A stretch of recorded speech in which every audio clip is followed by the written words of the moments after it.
Right, so the distraction tactics deployed by MPs and members of the media to stump for mass migration, wearing pretty thin these days. No one's really buying it. So, because their narrative control is waning, either they have the option of choosing this to be a moment of self reflection, or doing their best ostrich impression and sticking their head straight in the sand while also accelerating the rate at which they control the means of information flowing. So, don't notice the fact that the acid attacker was a migrant. Instead, we're going to control hurty words on social media.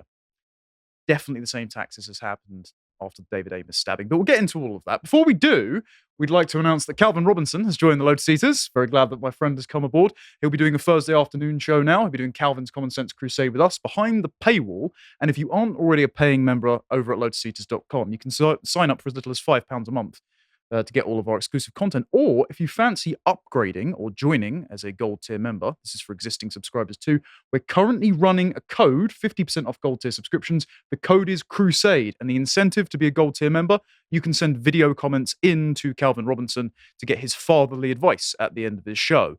If you do send him a video comment, make sure your video comment is explicitly for Calvin. Makes it a lot easier for our editors. Also, that discount lasts for 3 months, and that's including for upgraders as well. Thanks very much for that, Harry. Right, let's get into the first topic. So, if you haven't heard, Mike Freer, who is the MP for Finchley and Golders Green in London, has stepped down. He's been the MP since 2010, and he stepped down because on Christmas Eve 2023, his office was firebombed. So we have some photos of it printed by the Daily Mail here. Pretty drastic stuff. Not exactly great for a man who's faced over a decade of death threats by actual Islamists. So he said he's had a death threat from Muslims Against Crusaders. Now, this is a proscribed terrorist group, proscribed by Theresa May, led by Anjem Chowdhury, who's currently in prison. Other members are currently in prison. And they sent him a note and referenced Stephen Timms. Now, Stephen Timms was Chief Secretary to the Treasury in the Blair Brown government. And he was stabbed in 2010 at a constituency survey by a 21-year-old Islamist called Rosanna Chowdhury.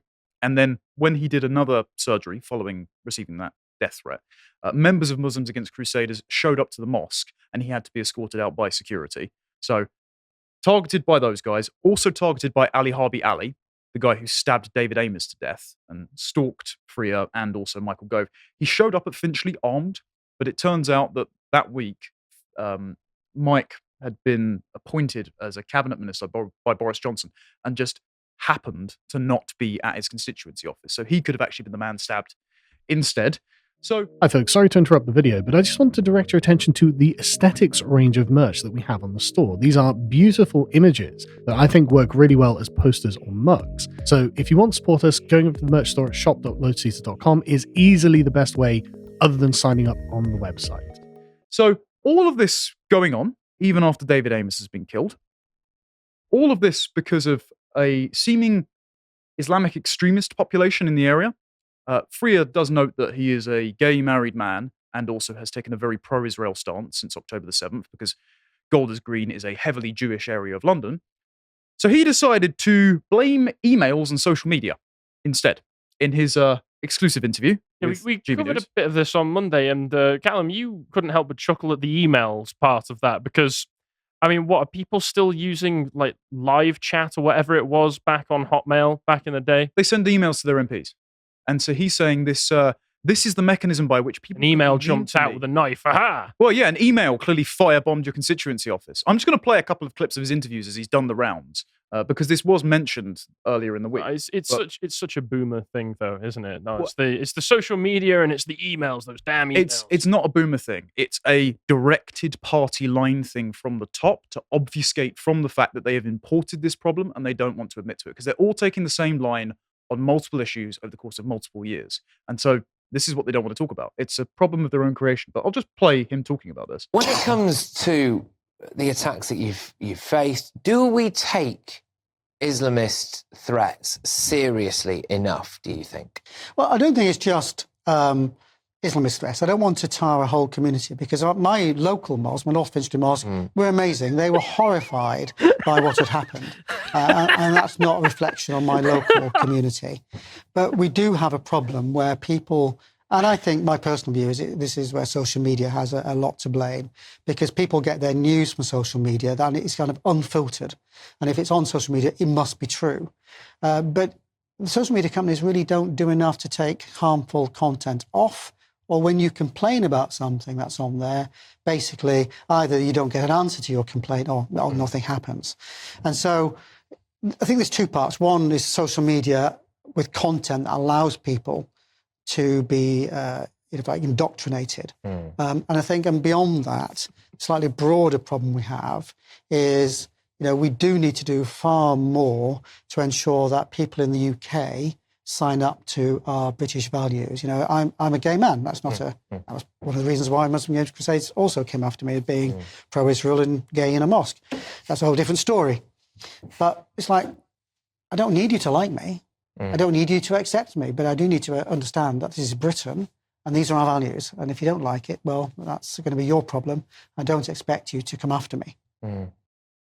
So our British values are just accept gays. There's no reason why the Muslims against Crusaders might object to you other than the fact that you are gay. And it's clearly social media misinformation that threw that Molotov cocktail at your constituency office. If this is British values, people are taking keep calm and carry on a bit far, as far as I'm concerned now. But the interesting thing here is, as you mentioned, this is now all being put onto social media. It's being put onto emails.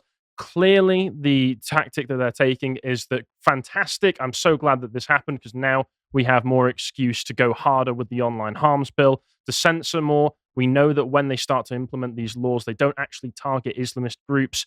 Specifically, they tend to go more for right-wing organizations and right-wing hate. And not to get conspiratorial, but given that they are trying to push the online harms bill, and this firebombing having just happened, and him immediately, despite being the target, trying to push it to the side, I'm just saying that governments have been known to false flag things to generate consent. We can't allege that. Not that I'm saying that I think that's a little bit outlandish. I think genuinely it's that crazy Islamists have firebombed his office and they're unwilling to address the problem, both because they have imported the problem and in their arrogance they think they can make converts of even the most insane jihadian with, I don't know, GDP go up, I guess. And also, they already have the pre-existing political ambition to censor speech on the internet. And so they're now thinking, right, we've manufactured consent for it by having loads of problems with diversity. Why don't we just shut the people up that are complaining online about it? So on a human level, you'd imagine that this happens to you. You run in politics, you want to make a difference, and you start getting firebombed and your life threatened by some Islamists. And then you're stepping out of politics. You're done. You're leaving because of all this. So on a human level, what would you do? Well, you'd go and just say the truth because, you're leaving politics anyway. You can't be like, look, you've got a massive problem. The government don't want to fix it. I can't operate in politics anymore because of this problem you've imported. I kind of lost all sympathy for this man now that I know that he's doing this. Because, what is that line? Like, a bunch of Islamists tried to kill you, and you're like, well, I won't want to single out the Islamists. It could also be the Jews or something. Like, what, who? Name who? The line gets even worse. This is why I wanted to sort of recover this in detail, because later on, he makes one of the most egregious and disgusting claims, and you just have to hear it for your own ears. But anyway, so he didn't just do GB News. He also went on Talk TV. And this is where he genuinely blamed email, for those who haven't listened. No, I think what's changed is social media, I do believe, has a lot to answer for. It allows people almost to be threatening and abusive with impunity because it's virtually anonymous, and social media companies are very slow to react if they react at all. Yeah. And email, I have to say, email allows people to say things that they would never say to your face. And so it generally makes the whole level of discourse much more coarse, much more abusive. And I think it becomes a bit of a downward spiral. And all those radicalized mums on Mumsnet bombing your constituency office. Yeah. It's absurd. But anyway, so I wanted to point out that it's not just the Conservative Party facing this. This is a noose that Labour have made for their own neck, right? Because this was thankfully posted by the Islam Channel. Angela Rayner and who else was it? Jonathan Reynolds. They went to a fundraising event at Stockport Hotel and they got interrupted by pro-Palestine protesters. The thing I wanted to note, though, is look how close this guy gets to them. But security are just on the other side of the door. This guy could have been armed, for all they know. And he just walked straight up to the MPs during the dinner speech. Wasn't vetted, assumedly ticketed event. Have we learned nothing after Joe Cox, Timms, David Amos at all? Like, I don't agree with any of their politics. I don't want to see them stabbed by crazy Islamists. And I bring up David Amos because the rhetoric that's coming out of Mike Freer's resignation sounds a hell of a lot like what happened with David Amos. I mean, Lindsay Hoyle, after Mike Freer stood down, he said that MPs need to treat each other better. MPs. Yeah, the MPs stabbed David Amos to death. Yeah, MPs firebombed Mike Freer's constituency office. He's blamed an election frenzy and the coarsening of language in Parliament and told MPs to engage in a nicer politics. I assume there is an investigation going into who firebombed his office right now, right? I would assume so. I from the Met assume Police. so. Are you going to guess an MP's name? Now, Shah. I mean, just Who was it's the not going to acid be an MP. Oh, Claudia Webb. Yeah, Claudia Webb did it. She's responsible. No. These people are so out of touch. But it's not even that they're out of touch. They're just lying. They're genuinely lying because this happened with David Amos, right? And I want to hammer this home. Douglas Murray's made this point ad nauseum. How disgusting the MPs were after the murder of Sir David Amos. Because if you don't know, Sir David Amos, Essex MP, Southend, was giving surgery, talking to his constituents. And Ali Harbi Abi, son of a Somalian diplomat, walked up to him, stabbed him to death, and just sat on his body waiting for the police to arrive. Now, Abbey had already stalked Freer, he'd stalked Gove, and chose David Amos, I believe, for his stance over Middle Eastern politics, apparently. And the first parliamentary session after David Amos was murdered, his seat was left vacated, and his colleagues proposed passing David's Law to crack down on social media abuse against MPs and end online anonymity. They spoke as if a tweet had killed their friend. Like, never underestimate the ability for people who would use the murder of their friend to push through a pre-existing political ambition, to do literally anything, including just lie to your face about Islamism. So I'm just going to read a little bit from this Guardian article, right? Because of all people, Keir Starmer actually stood up against this. I can't believe it, but quote, while police are investigating whether there are any links to Islamist extremism and have not connected the killing to the targeting of MPs online, allies of Amos said he had voiced growing concern about threats and toxicity within public discourse. Keir Starmer, the Labour leader, told the Commons, civility in politics matters, but we must not lose sight of the fact that David's killing was an alleged act of terror on the streets of our country. What the hell? The Conservative Party were so obsessed with the online harms bill that they blamed online hate for the murder of their colleague, but blooming Keir Starmer turned around and said, I don't know, probably a Muslim terrorist. What happens is you get an incident committed by fringe groups that have been imported into the country. The government immediately decides this is a fantastic opportunity to punish our own natives. That's what they always do. We want to screw you over, normal person doing nothing wrong in the street, just tweeting. And we want to make sure that the people, once again, like we covered on Monday, with all of these cases over and over and over and over again of foreign criminals being imported into the country, committing crimes, and then being let back onto the streets. They're who they want on the streets.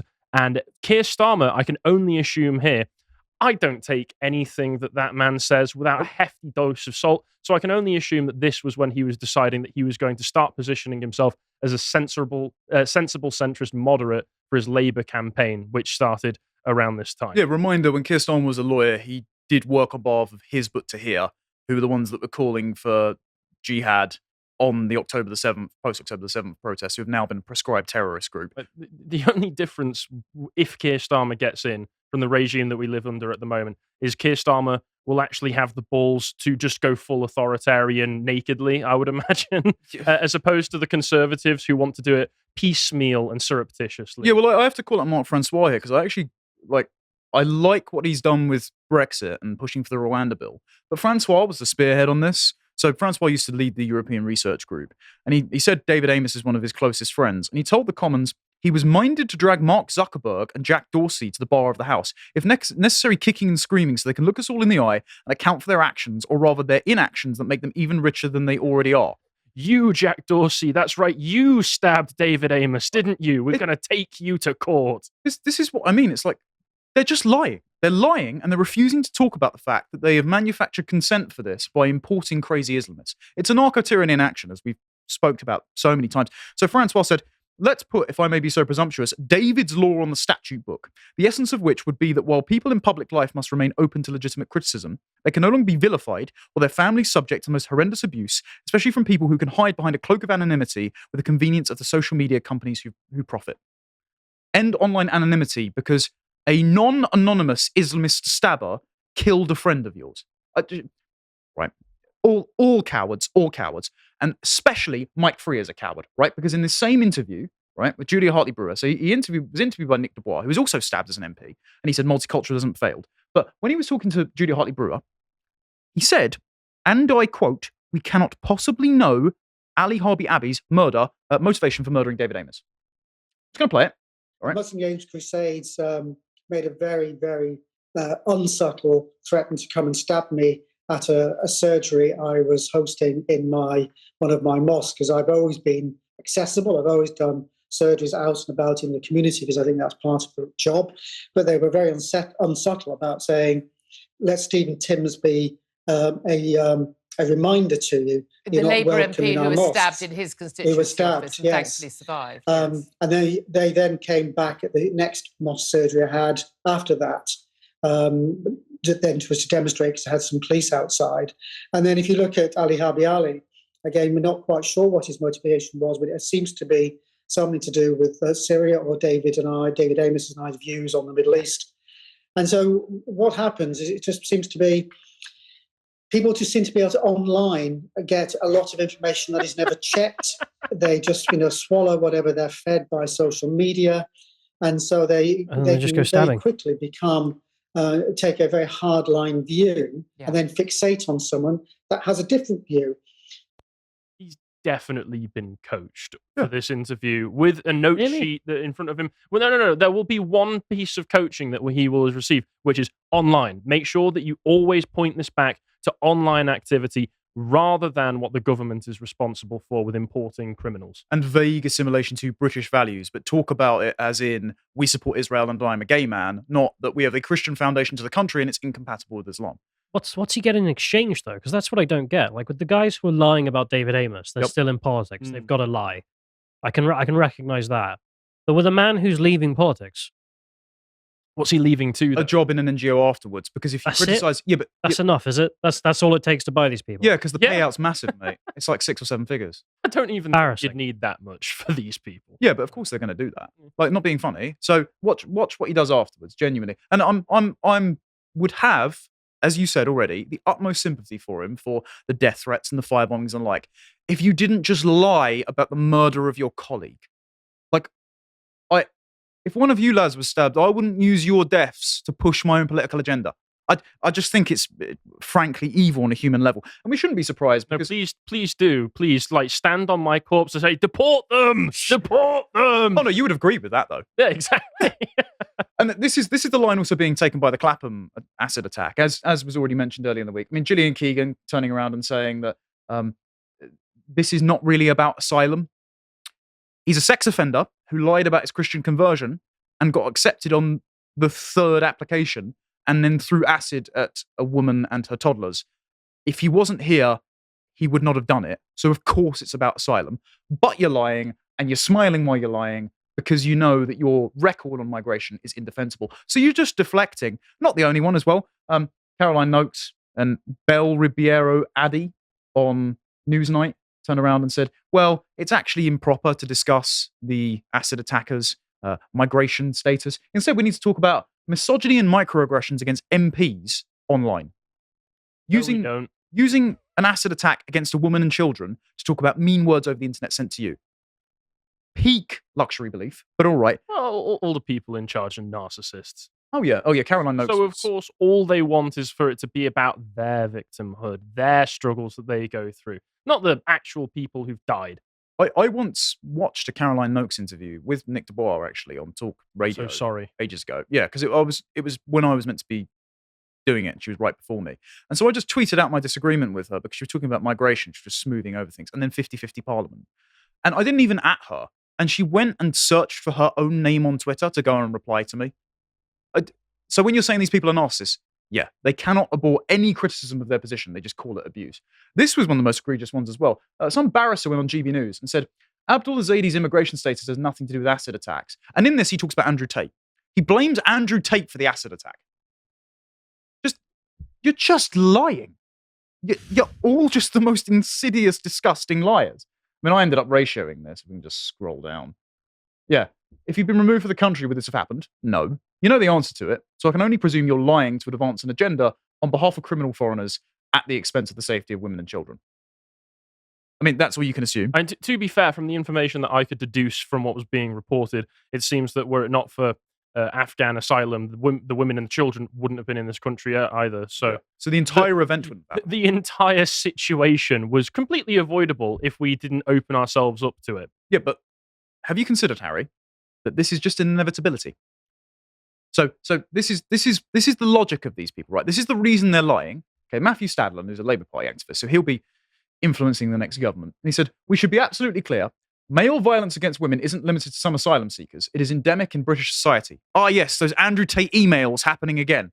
But it's a distraction. It's saying, well, we're always going to have male violence here anyway.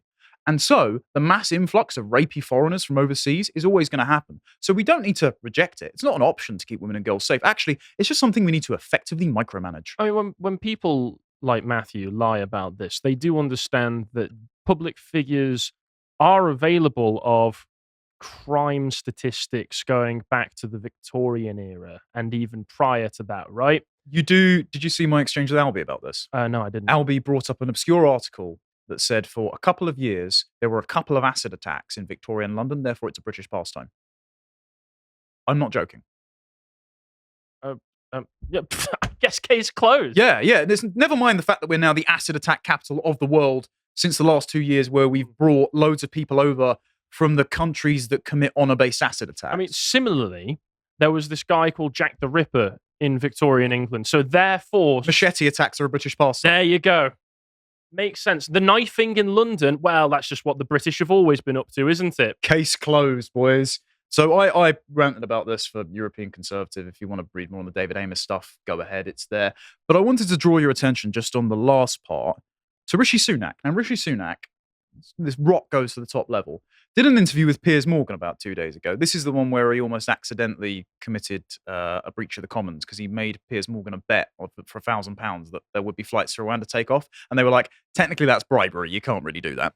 But I wanted to focus on this throwaway comment he made about the Israelis, because it really does reveal and we're bored of talking about double standards, but the double standard morality that Britain takes to its people and its national sovereignty versus to its overseas allies, which, we're paying both sides of the war. I mean, we're subsidizing the UN to give aid to people in Gaza, which is almost certainly going to Hamas. But then we're also doing diplomatic and trade negotiations with Israel. Whatever, point being, listen to Rishi Sunak and what he says about the Israeli conflict. 10,000 children in Gaza have been killed. 19,000 more have been orphaned.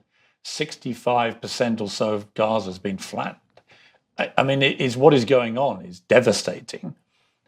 Have you considered, you're in a moral quandary, as I've been, about the scale of this response and where that limit should be before countries like ours say enough? Whilst I support and we support Israel's right to defend itself and remove the threat that Hamas poses to its people, because we have to start there in all cases. Imagine if that had happened in our country, what people would rightly expect of the government. They have to do that in a way that avoids best as possible harming civilians. And too many. Imagine if that had happened to our country. Imagine. Can anyone think of a series of events spanning 50 years that might be comparable to the October the 7th abductions, rapes, and murders? Any thoughts come to mind?